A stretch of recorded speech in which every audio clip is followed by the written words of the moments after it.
Happy Monday, everyone, and welcome back to Brown Bag Bets, powered by BETSPERTS. We are your daily dose of quick hit handicapping and sports betting picks. I'm Alex Christenson, and joining me as always, looking lovely in his 4for4 hat. We love 4for4. It's great. If you don't use it, check it out. Really great fantasy tools. You can actually sync your fantasy team, and they'll basically just tell you what to do. It's awesome. How's it going, Andy? You like that? Yeah, I should just sync all my teams there because honestly, I made zero right decisions. I had a running back at Josh Jacobs was out, and it was between like Gainwell and Pollard. And if you know what Gainwell did, I started Gainwell obviously over Pollard, who had about 100 and a touchdown. Rough weekend for me, fantasy wise. Rough, honestly, kind of rough betting.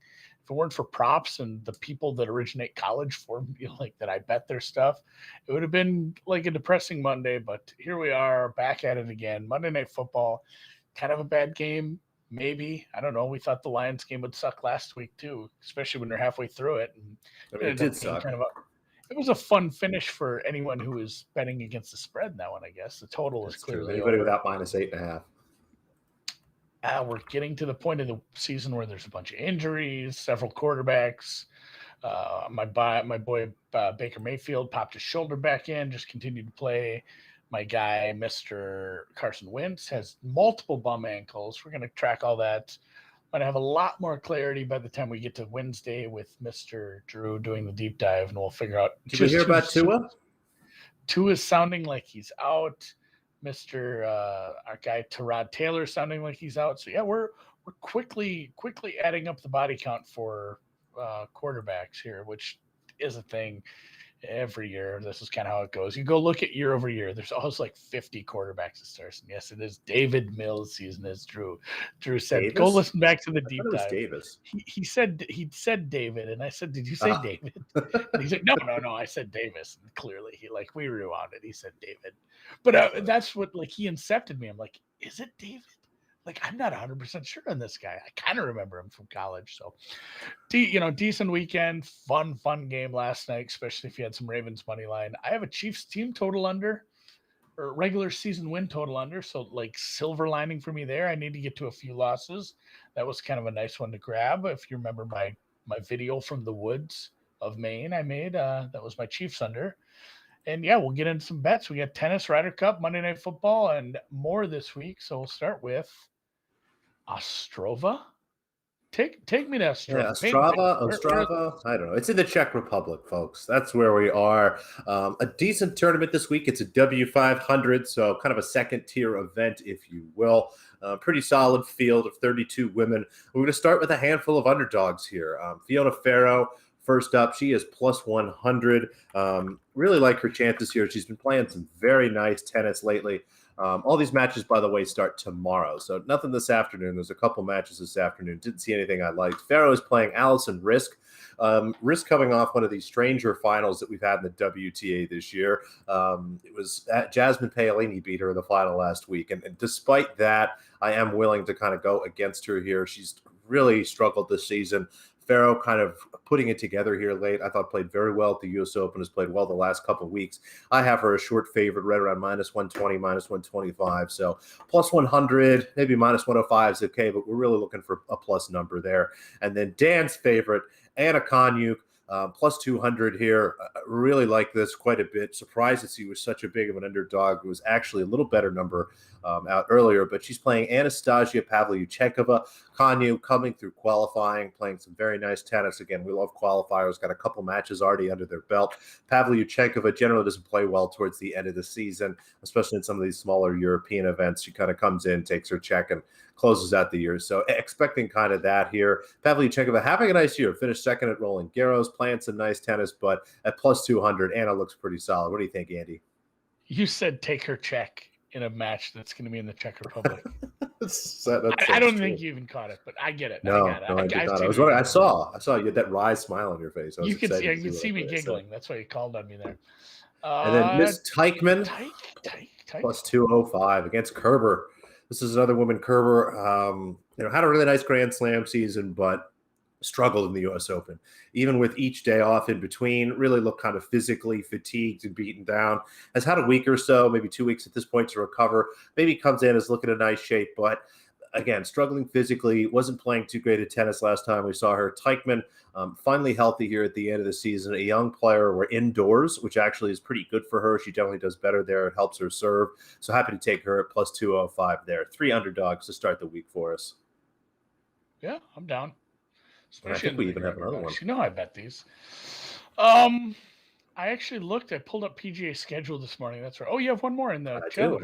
Do it. Give me as I forgot, Dan split them up on us because we do have a WTA 125K, Andy. It's depending on where you look. Some books put it as a WTA event. Some put it as a WTA 125. Some people put it under Challenger. Apologies, it's a little confusing. Tennis is a pain in the butt.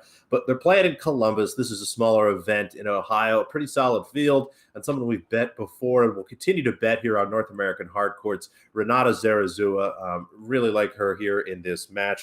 Have her as a small favorite here. Again, North American hard courts has been really solid for her. So happy to back her here as a dog. Played yesterday. Actually almost lost to Caroline Dolhide. Was a little concerned there. Didn't have her, but looks solid there coming through in that second set. It's got Coco Vandeweghe, the American veteran. Again, a very solid player. Like her quite a bit, but Zarazua here I have as a favorite. So plus 110, plus 115. Those all look pretty good, and that's enough for tennis today. Yeah, we'll call it a day on just four. Is it all underdogs? Just a full underdog day. That's what we're doing. No totals today, just the dogs. I pulled up the golf schedule today because it's Monday and my brain is absolute effing mush. Are they still playing golf? I said Sanderson Farms week. I'm like, it's Sanderson Farms. And I did notice it's actually next week. It is the Ryder Cup. I should get my Ryder Cup hat. Although it's a U.S. Ryder Cup hat, which is not going to sit well with my bets. I'm still looking for rogue numbers on Europe. I've bet Europe a couple different ways. I'll probably have some Europe props later this week. This does not start till Friday, but there is some practice rounds. We'll get to see some of these guys go soon. And there are more bets than I thought there would be for the Ryder Cup. But to be fair, a lot of them are going to suck. A lot of them are going to chop. A lot of them, there's not a way for a lot of these to sort themselves out with being chops. There's going to be dead heat rules applied to a lot of these. Like one is just top rookie point scorer, and there's like 12 guys in this. So, I mean, the odds of these men playing 3 to 4 or 5 matches and 2 not tying aren't great. So kind of use that to your advantage. If you're going to bet this, don't bet some of these favorites, because the way I expect some of these to be split up with the winners is going to pay pretty poorly on some of those favorites. That said, I did bet into a couple of these markets. I'm looking at more. There's some dumb ones, just like which country will win the first hole or the first point. Like those are just absolute dart throws. Don't bet that shit. But I did look at the rookie markets here, and the Euro rookies is only a 3-man field. Hopefully less of a chance of being a tie there. And it is Lowry, Hovland, and Bernd Wiesberger. Wiesberger played well enough to qualify automatically. He made it in, but he's clearly behind these two, especially when it comes to match play stuff.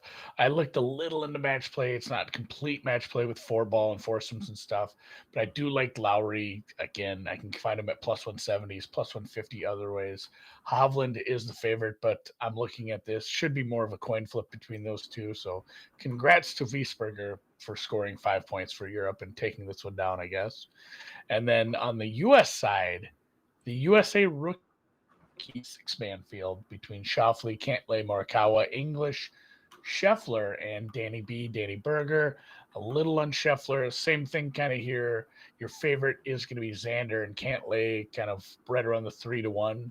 But these are all really good golfers. I don't see the big differentiation. I actually almost took some Berger as well. But any of these long shots, English, Berger, Scheffler, all plus 550 to be the top rookie point scorer. They should be a lot closer to the Schauffele and Cantlay prices, especially, I think a lot of it is just the recency of how Cantlay played at the playoff event. So Scheffler plus 550, hook 'em horns, let's go. And then big Shane Lowry, who is in a little bit of an easier market with only 3 men. I'll have some other props later this week. Otherwise, go Europe. I like it. Monday Cheering for the Euros. Monday night football. This is a big spread, huh? I know. We talked a little bit before the show. I mean, you guys have talked about on the deep dive a little bit. It's hard to predict a blowout, but at 11.5, I mean, Should that be like 13 or 14? I mean, it seems like Green Bay is going to come out here and kind of put a whooping on the Lions.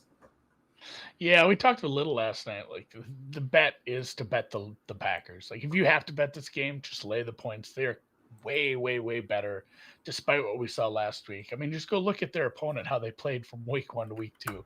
They were first in EPA per play to 32nd in EPA per play, and I don't think we're going to see that kind of offensive output from Detroit, despite what they did in the back door. And that's kind of what I said last night. Like if you like Detroit at 11.5. You're gonna love them at 22.5. Yeah, live after the first just quarter. like just wait until there's a point where it looks like, all right, here's where the backdooring might start. Here's where Green Bay might take a little foot off the gas, because I think that's something you might be able to get involved in. Otherwise, if you do like Detroit, you probably like the over. I'm maybe a better way to approach it. I think Green Bay is absolutely going to get theirs versus a pretty bad secondary, and we saw what I hold the Green Bay offense in higher esteem than the 49ers. I think the Green Bay offense will get things done. If you like the Lions, take the over here. So I'm not super involved. I'll have some props. I do have a PrizePicks play on this, and I'll just probably watch and bet it at halftime. Yeah, it's looked at first down touchdown score briefly this morning. Didn't get enough time to do kind of a full dive. I'll post some stuff either on the BETSPERTS account or on my Twitter account. I mean, at first glance, Aaron Rodgers right around 20-1 looks pretty good. I'm seeing TJ Hawkinson right around 14, 15-1. Those two will probably certainly make my card, but nothing official as of yet. All right. Yeah, I'll look for that. Post that shit up. I want to bet that. I love those. Let's go. Who was our one we hit last week? Mr. Daniel Jones.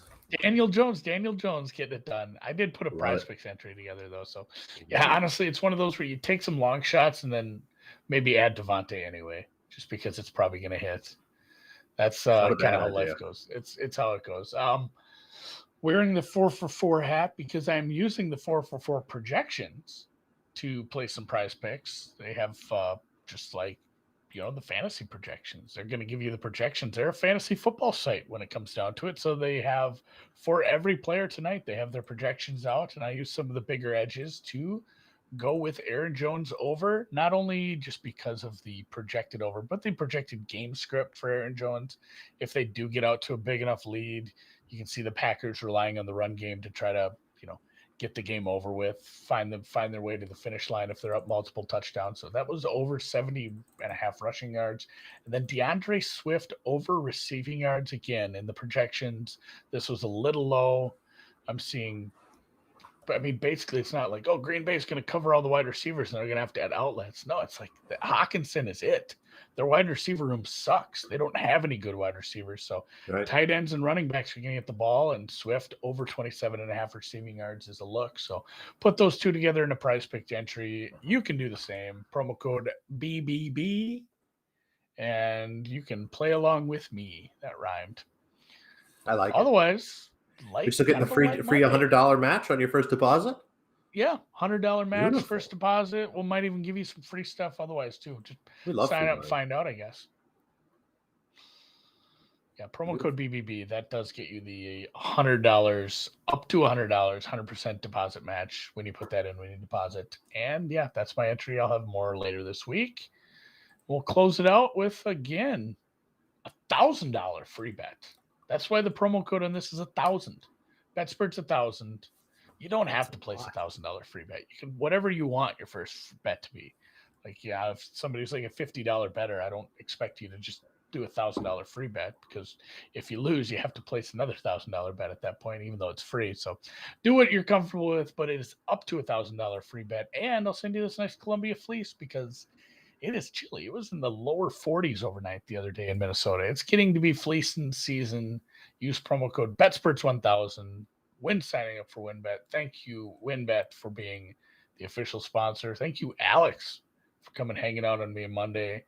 And thanks to everyone for watching, listening, thumbs upping, retweeting, reposting, reviewing, hanging out, chatting, leaving comments, following us on Twitter, all that. Thank you. Happy. It's a gratitude Monday.